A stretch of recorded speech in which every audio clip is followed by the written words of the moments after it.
Well, aloha and welcome to The Secret Art of Huna, where today I'm going to be talking about uncertainty and impermanence. I have to say, I was looking in the mirror this morning and I figured that I've definitely got the coronavirus hair. There's a lot of uncertainty and impermanence going on in my hair at the moment, but it wasn't my hair that I was intending to talk about. So, we are in a state of ongoing uncertainty and impermanence, especially here in the UK. I think some other parts of the world things are a little bit more settled, but in the UK there's a lot of uncertainty and impermanence. And I'm noticing with clients that this is causing a lot of stress. So I thought I'd talk about it today, understand a little bit of the theory behind it, why it happens, and also talk about some things that you can do to help it. So let's talk first about why this happens.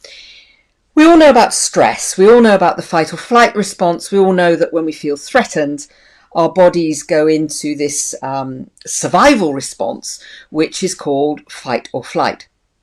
And fight or flight, it's to gear you up so that you either attack the saber-toothed tiger or run away from it, or possibly freeze, which is the third option, which is not so much talked about. But it gives you the energy to do what you need to do in order to survive your saber-toothed tiger or the predatory animal of your choice. Now, in this fight or flight, let's get our muscles going so we can fight or flight, we don't really need a lot of brain. We don't really need a lot of complex decision making because really there are only two choices. Do I fight it or do I run away? So our brains are very hungry in terms of energy. And what the body does in full-on fight or flight is it starts to close down the thinking, decision-making part of the brain because it's not needed and the energy is better used in the muscles to actually run away or fight. So that's what the fight or flight process does. Now, what maybe we aren't as aware of is that in life in general, there's a whole range of needs that we have as humans that when we end up in a fight or flight situation are not satisfied and we can start to become very uncomfortable. The model I like best is one put forward by a guy called David Rock. David Rock, he set up a very successful coach training business and then went on to develop a leadership institute based around neuroscience. And David Rock talks about the SCARF model, and I'll talk about that model in a minute. But it's a really useful way of thinking about those social and non-physical reactions we have to certain types of threat. As humans, we have two fundamental motivations. We're wired to move towards pleasure and away from pain. They are the most fundamental human motivation. If it looks like it's going to be pleasurable, we'll move towards it. If it looks like it's going to be painful, we'll try and move away from it. And for most people, the away from pain, if push comes to shove and I can go towards pleasure or I can move away from pain. Away from pain, for most of us, has a stronger pull. So what the SCARF model describes is, as I say, these non-physical needs that we have. They're social needs, if you like. So SCARF, the S stands for status.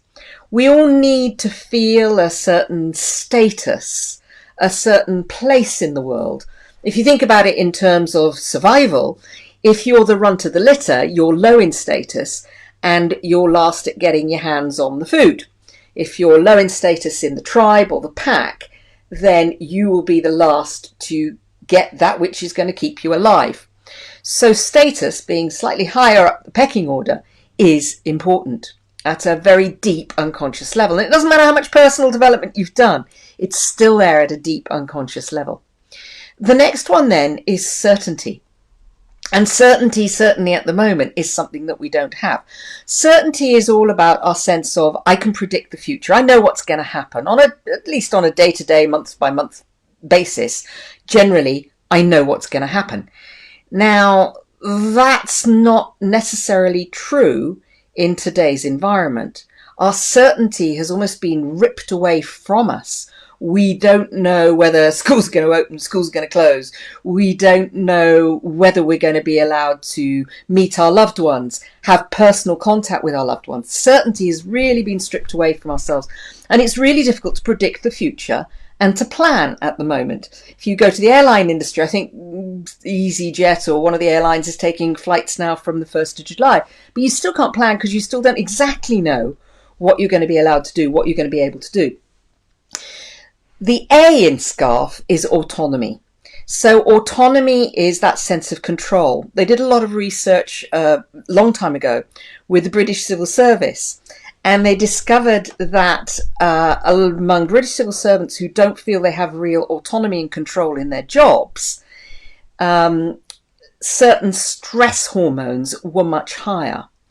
When we don't have control, when we don't feel in control, we feel stressed. And, of course, the whole thing of closing down the brain starts to happen. Then there's relatedness, relating to other people, feeling that we're in relation to other people, to that sense of, yeah, Zoom's all very well and good. I can have a kind of a relationship with you, but I can't have that face-to-face, that sensing you relationship that most humans need. And the last one, the F in SCARF, is fairness. We like to feel we're being treated fairly. And I think for a lot of people in this corona situation, they don't necessarily feel that they're being treated fairly for a whole raft of reasons. But for a lot of people, it doesn't feel like there's much fairness. So the current situation is challenging us on pretty much all of these levels. Maybe not so much the status, but certainly the certainty, certainly the autonomy, certainly the relatedness, and certainly the sense of fairness, at least for some people. So, inevitably, we're finding it more difficult to make decisions. We're finding it generally more stressful. We're finding it because our brains close down. Our cognitive abilities close down. It's quite interesting because a lot of my clients were at the start of this whole situation, they found it hard, and then they settled into it. It was almost like being in a rhythm, in a groove. It was almost like there was a kind of certainty. There was a feeling of taking control of those things that you could take control of. But now, 12 weeks in, certainly in the UK, a lot of clients seem to be experiencing more stress, more challenge, more sense of I don't have the certainty anymore. I don't have the control anymore. So what can we do about it? Well, the first thing, and this is going back to old Stephen Covey stuff, the first thing is to define what you actually do have control over. There definitely are things that you have control over. So getting clear about them and being clear about what they are, then that's important. And it's amazing sometimes you don't have control about when the door opens. So identifying what you have control over and getting that kind of a clarity. Hi Yvonne, hi Nicola, loving the scarf. Yes, it's a great model. It's a really good model. So yeah, establishing that control or that identifying what you do have control over. Certainty. The odd thing is that as humans, biologically, we're changing all the time. Our bodies are not the same bodies as they were 7 years ago. For most of us, there's a rotation of about 7 years when all your cells will have changed. All your cells will be different because cells die and new cells are born. So at a biological level, we are constantly changing on a day-to-day, almost a minute-by-minute, hour-by-hour basis. Biologically, we cope with that, but psychologically, we find that such a problem. So there is something about allowing yourself to become aware that uncertainty is troubling, that as a human being, you probably don't want a lot of uncertainty, you want certainty. So having that awareness and starting to allow yourself to be in a space of uncertainty. Because here's the thing about uncertainty. It does bring possibility. It does bring opportunity. When we close ourselves down and we go, oh, it's too challenging, it's too difficult, we lose the opportunity to make the most of the possibilities, to even notice the possibilities. Breathing. I teach Huna, I teach Ha breathing, but whether you use Ha breathing or some other technique, finding ways to soothe your system. I talk a lot about soothing the system, and it's so important for us. Just how can you soothe the system when you're in that state of uncertainty, when you're finding it really stressful because you can't predict the future, because you don't feel in control? Breathe. If mindfulness is your thing, practice mindfulness. If meditation is your thing, practice meditation. If going out in nature is your thing, go out in nature. And yeah, Pam, Pam says we continue to hold that which is, the things disappear. But yeah, we can't hold on to it. It's an illusion. We can't hold. And the tighter you want to hold, the worse it becomes. Allow yourself to let go a little. Allow yourself to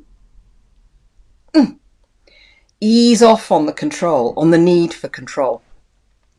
I've mentioned meditation, I've mentioned mindfulness, I've mentioned breathing, going out in nature. The other one, and it's something again that I'm teaching a lot, is using a release process. Huna has some great release processes, releasing anger, sadness, fear, guilt, and so forth. It doesn't have to be Huna, but how can you release the emotions that build up with the stress and the uncertainty and all the things that are going on? How can you release those emotions so that you're keeping your system refreshed and soothed?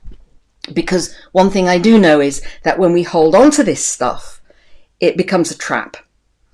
When we release it, it's like, oh, okay, and now I can move on to the next thing. So I hope that's been interesting. I hope that's been useful.